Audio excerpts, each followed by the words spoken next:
What's up, guys? So I decided to start off on the first series of strategy guides for this channel. So as you can probably see from the title, I'm going to be talking about prediction today. And this guide is sort of targeted more towards the beginner through intermediate level. Usually the higher level players on this channel will probably be able to predict like this already, but this is going to be pretty useful, especially if you're like starting out or you just want to kind of take the game to the next level. It's going to be pretty helpful in that aspect. So I want to start off by clearing a couple of misconceptions about prediction. First of all, it's not always a good thing. Second, predicting a lot doesn't actually make someone a good player. What you'll hear a lot of really top level players saying is, if you're ever forced to predict, that actually means that you've lost control of the match, and you should actually be able to win a lot of your matches with little to no prediction. Basically, what they mean by that is, if you're a pretty good team builder and logical thinker, then a lot of times the most important thing will just be choosing the right move. And I'm going to use the term prediction pretty loosely in this video just to refer to anything that's not like super obvious in terms of moves.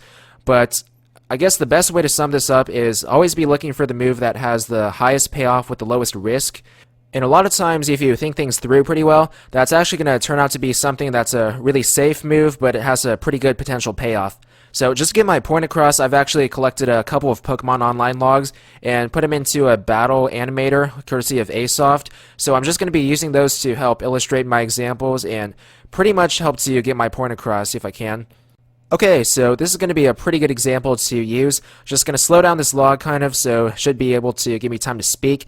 He has a Heatran out against my Scizor, probably going to go for a Fire Stab, so I'm just going to switch to Tyranitar like that. Prediction doesn't start right away, but I just want to kind of build up the background for this. So he does go for the Flamethrower, and I'm going to be able to switch in pretty safely with Tyranitar. With the Sandstorm boost and Tyranitar's Natural Bulk, even Earth Power won't be doing that much. He is going to end up switching out into a Gliscor to scout the Superpower, and I actually am just going to get up Stealth Rock on the switch because I actually haven't set it up in this match so far, so this is going to be pretty useful.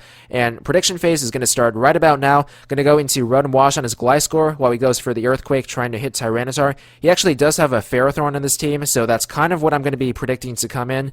So the best overall move in this case is actually just going to go for that HP Fire to hit the Ferrothorn on the switch. It's going to be a 2-hit KO on the standard set, so I should be able to prevent it from setting up any hazards, and that's going to be pretty useful overall. So I'm going to stop the replayer really quick and just go a little bit more in detail to my thought process on that match over there. So if you have a basic grasp of the OU metagame, then you'll know that Gliscor usually just has Earthquake and Ice Fang as its only attacking moves. Of course, it's always a good idea to scout the set first, just to make sure you're not doing any risks. But after that, before you actually make the move, it's best to split up your thought process into two separate trains of thought. First of all, consider possible rewards for making that prediction. Second, think about any potential risks that you make if you actually end up making a mistake. In this case, the situation actually has a really good reward/risk ratio. If you think about it, if you actually get the prediction right, then it's obviously going to have a pretty good payoff because he's going to go into his Ferrothorn, and you are going to get that HP Fire prediction correct and pretty much cripple Ferrothorn because it's not really going to be at high enough health to do much for the rest of the battle, and you are going to threaten that 2-hit KO, so it probably won't be able to lay up any more hazards. On the other hand, there's definitely a really low amount of risk involved in this case. If you think about it, as long as you're pretty sure that he's running the standard set, or at least you've taken the time to scout it, then the worst thing that can happen is he stays in for whatever reason and goes for Ice Fang, and of course that's going to do pretty much nothing to Rotom Wash, so even if you end up mispredicting, it's not really going to have any negative effects on you. Usually it's also a pretty good idea to evaluate the amount of risk from your opponent's perspective. In that case, of course, he's definitely facing a really risky move by staying in because there's not really any reason to, and he is risking that possible 1-hit KO from Hydro Pump, which is going to be really crucial if he depends on Gliscor as his physical wall for covering something like Excadrill or another physical threat. And there's not really any reason for him to stay in when he only has Ice Fang to hit you with anyway. So, provided that you're actually facing a competent opponent, you can see that there's really no reason for him to actually want to stay in that case, so that just makes it even more likely that he's going to switch out. So yeah, it's all about balancing odds when it comes to competitive Pokemon. Probability management seems to be the most important thing about the game, and as long as you're considering all the odds that go into any given turn, this is usually going to be your best option for choosing when to predict and which move to make. Another type of prediction that I want to talk about really quick is double switching, and I guess it's sort of considered a higher level of play.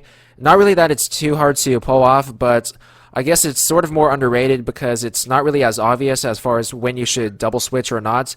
But as far as possible benefits go, it's definitely really good, especially if you have an entry hazard advantage going on, because then you can definitely force more switches and cause your opponent to rack up some more hazard damage. It also puts a lot of psychological pressure on your opponent, and that's pretty crucial in this game. Whenever you are really playing aggressively, pulling a lot of good predictions and switches, it's going to have a pretty negative psychological effect on your opponent. What I mean is they're going to be nervous, they're going to be uncomfortable, and eventually that's going to manifest itself in some small mistakes. Eventually one of those mistakes may very well lead to them losing one of their crucial core members, and then that's the point where you can probably get through with one of your sweepers on your team. So I'm kind of talking a lot about theory here, but I'm just going to bring up another example just to make this pretty easy to follow along with. Just going to bring up a second Pokemon Online log, and this should provide a pretty good example of what a double switch can bring you in terms of benefits. Alright, gonna start this up really quick. Oh look, I'm not a girl this time. I'm going with the Landorus. This actually isn't Scarfed, he has a Rotom Wash, so I am going to be forced to switch out because there's not really anything I can do. Now in this case, he's got a Rotom Wash and a Latios, I've got a Celebi and a Tyranitar, so that's kind of going to be the subject of the double switching here. I'm going to go into Celebi to handle his Rotom Wash, going to pretty much wall his set and also threaten it with a possible nasty plot. Latios is most likely going to be his main switch into Celebi because that's going to be one of the best Celebi counters in the game. So basically what happens is I predict the switch to Latios and go into Tyranitar, so that is the double switch, and since I'm running Crunch and Pursuit on this set, which is pretty common if you want to maximize your abilities of trapping the Latios and Latios twins, I'm actually going to go for the Pursuit as he switches out. If he didn't switch out, I could have gone for that Crunch first turn, and just if he decided to stay in, go for Pursuit from there. But anyway, just going to end the log here and talk a little bit more about that. Anyway, let's just go into that earlier theory from before and just evaluate the risk and rewards of this situation. First of all, the reward was obviously being able to trap his Latios, which is going to be pretty important because that's going to be his Celebi counter. Possible risk, there actually wasn't that much because from his perspective, he was definitely pretty threatened because I sent him the Celebi on his Rotom Wash. So he is definitely going to be really threatened in that case because I had out Celebi and I could probably KO him or risk a near KO with Giga Drain.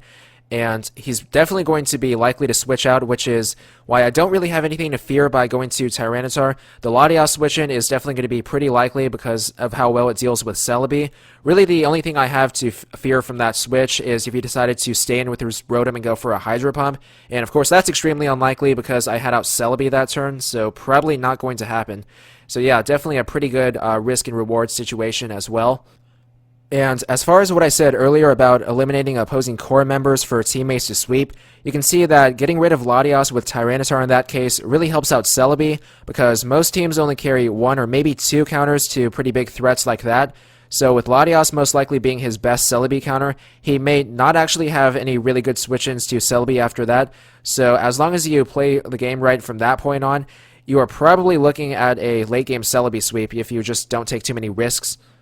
So I think that's pretty much all I have for examples. Sorry that all the examples were standard OU, by the way.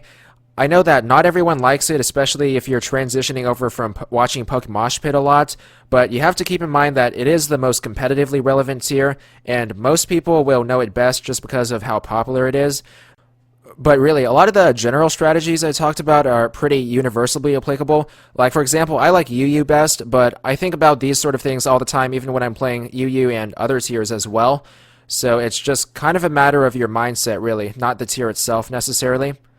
So just a few key points I want to cover again before I go. First of all, that risk/reward mindset is definitely a good thing to keep in mind. If you apply that through as many turns as possible in a Pokemon match, then it will definitely start to pay off over the long run. And a lot of these strategies aren't really that intuitive, especially for newer battlers, but once you get into some practice, it will definitely become like second nature eventually, and then at that point you'll definitely be able to pull off a bunch of pretty good plays without really putting that much effort at all, because it's just like natural to you. Another important thing is to make good use of Team Preview. Unfortunately, I didn't really get to talk about it that much in this video because the tool I used isn't that good at showing Team Preview, and I kind of want to talk more about it in a separate video later on. But yeah, that's definitely going to be your main way of seeing which counters your opponent has to each of your sweepers. And most of the time, that'll pretty much be able to tell you what exactly you should predict to come in. Okay, final thing I want to say, competitive Pokemon, just like competitive anything really, like other games or even sports, usually you'll have to have at least a basic grasp of knowledge to actually put these strategies to good use. I mean, there could be a lot of good strategy involved, but you're not really going to be able to use it to your advantage until you've gotten a decent amount of knowledge of the metagame. And in Pokemon especially, the more knowledge the better. If you want to just spend some time reading on Smogon, you can definitely pick up a lot of information pretty fast. It might actually help if you look at the analysis pages of Pokemon while battling, because then you'll definitely be able to memorize some movesets pretty fast. And as long as you get that information in your head, then you're going to be able to make better informed decisions, and that's going to lead to more effective predictions overall. Yeah, I think that's going to be pretty much it for now. Hope somebody found this useful, and that's going to be basically everything I have to talk about for now. So, later.